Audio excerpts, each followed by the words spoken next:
I ran into this guy that I know the other day whose wife has left him for another man.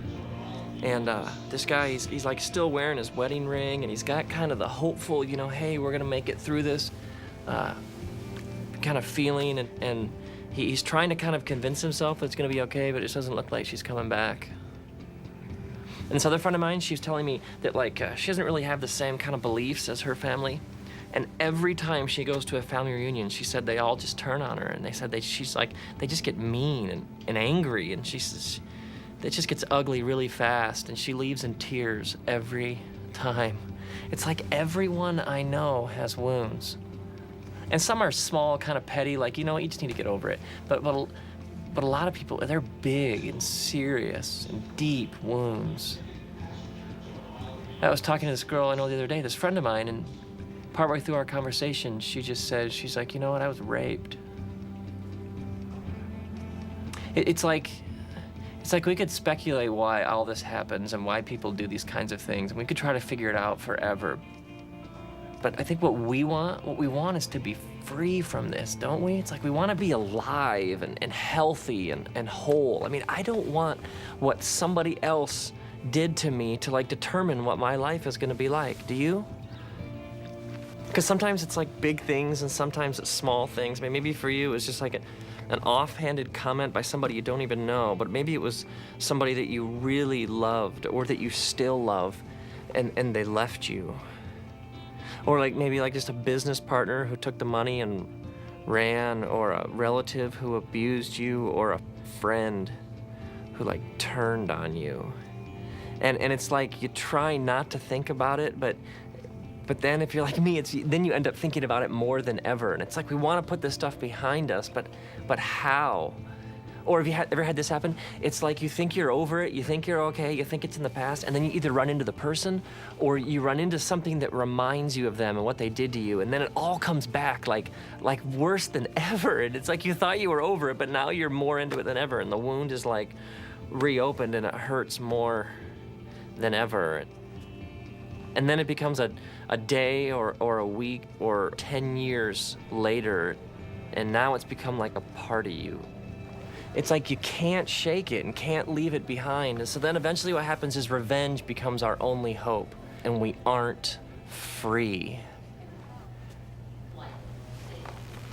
Like, I don't know what you're carrying around. I don't know how painful it is or how heavy it is or how long you've been carrying it around. But my question, or I think our question, is always, where was God when this happened to me? In the book of Psalms, it says that God's eyes are on the nations. And in the book of Proverbs in the Bible, it says that the eyes of God are everywhere. So whatever was done to you, whatever wrong was done to any of us, God saw it. It's like God was right there. In this book of Romans, chapter 12, the writer says, don't take revenge, but leave room for God. It's like the writer says, just turn it over to God. Let God take care of it. Which is, it's like a nice idea, but it isn't very easy to do, is it?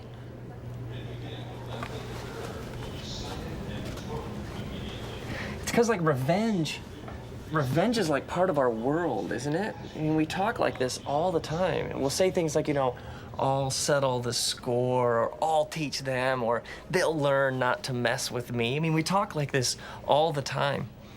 But think about revenge. Think about revenge like at the deepest spiritual levels. I mean, revenge is really saying to God, I don't trust you to deal with this situation. This person wronged me, and I can't turn it over to you because I don't know what you're gonna do here. And so revenge is like saying, God, not only I don't trust you, but if I get revenge, then I can determine what happens here. I can control the situation.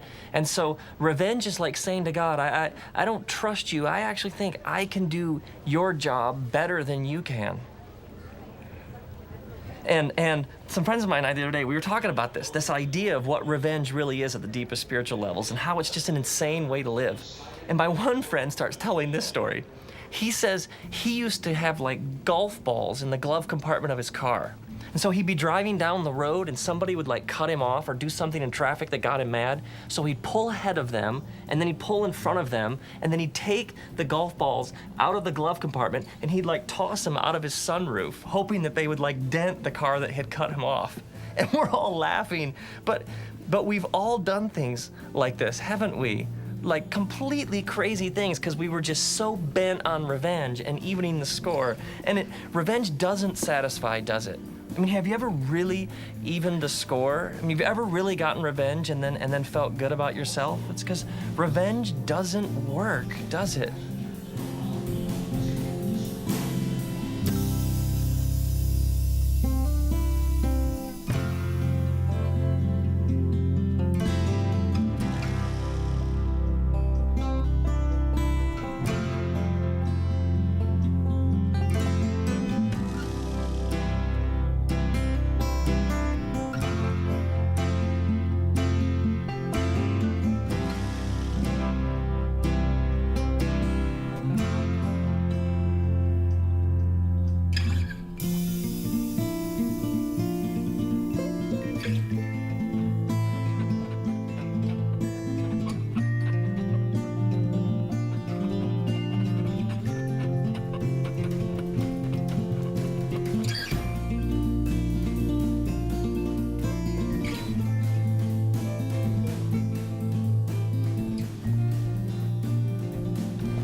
I think this is why freedom is so central to Jesus' teachings. It's like right at the heart of his message is this simple claim that God has forgiven us of all of our sins, doesn't hold any of our past against us, because none of us have clean hands, do we? I mean, we've all wronged someone, but with Jesus, there's no condemnation, there's no list of wrongs, there's no judgment. It's like the cross is God's way of saying, like, I don't hold your past against you. See, some people have a warped view of God, that God's like waiting to just like punish them for any wrong thing they do. And so even when it comes to doing the right thing, like in this case, forgiveness, there's this paranoia that if they step out of line at all, God's like waiting right there to squash them. And so like any runny nose or any freak accident, anything bad that happens, people assume is like God punishing them because they weren't doing the right thing at that time, or that everything's some sort of judgment or punishment. But this isn't the kind of picture that Jesus paints of God. Jesus gives us these pictures of a God who's like full of love and grace and mercy and forgiveness, who like keeps pursuing us and who keeps insisting that his way is the best possible way to live. So when I forgive somebody, I'm giving them what God has given to me. Have you ever heard somebody say that like because of something that was done to them, they've been like, you know what? You don't understand. What they did to me is so horrible, I will never forgive them. I can't forgive them for what they did. But like, what if God said that? But what about those people, like the kind that are gonna hurt us again and again? And we may forgive them, but they'll just keep hurting us. There's this proverb in the Bible that says, like a dog returns to its vomit, so a fool returns to their folly. It's like some people are destructive and they're toxic and they're gonna wrong us and they're gonna do it over and over again. And the relationship may never go back to how it was. And so with some people, we might need to set up boundaries with them, put some space. Some people, we may not even be able to be around them.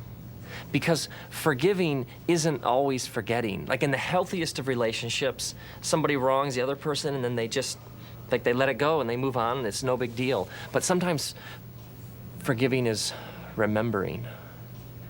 And some people are gonna keep returning to their vomit. And we don't have to be there when they do. If he's hitting you or you're being abused, you need to get out. And you need to get out now. Because some people, toxic, dangerous people, they may need to live with the consequences of what they've done. I mean, that might be how God gets their attention. And so to forgive is to let it go, is to set them free, is to give up on the desire for revenge. But ultimately, to really forgive somebody, I have to actually wish them well. I have to hope that good comes their way. Because if I'm still unable to wish them well and wish them good, then I'm really just waiting for them to get punished, and I haven't forgiven them.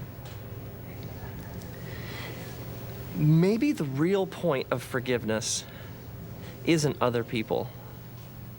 I mean, we talk about setting them free and letting it go, but maybe forgiveness is ultimately about me and about you. It's about us. Because when I forgive somebody and I set them free, it's like I'm really setting myself free. It's like when I forgive them and I let them off the hook, I'm really letting myself off the hook. If I'm still carrying all that stuff around, it's a miserable way to live. I mean, I don't know what you're carrying around or how long you've been carrying it around.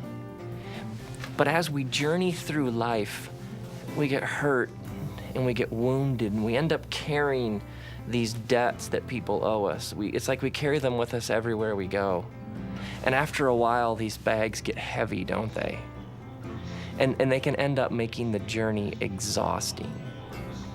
God didn't create you to carry that stuff around. God created you to be free, like free from bitterness, free from rage and anger and revenge, free from feeling like you're the judge of the world. I mean, what does it look like for you to just let it go? I mean, maybe you have to do something. Maybe it's a phone call or an email or some sort of face-to-face conversation, or maybe there's just that moment, like where deep in like the very fiber of your being, you just say, I'm not gonna carry that around for one more day. And this might be the first step in a long process of letting it go. But we need to forgive, and we need to start today. We need to do it today, now. I mean, forgiving is an action. It's something you do. So may you forgive as you've been forgiven. May you give to others what's been given to you. May you set someone free and find out that it was you. And may you do it today, because you might not have the chance tomorrow.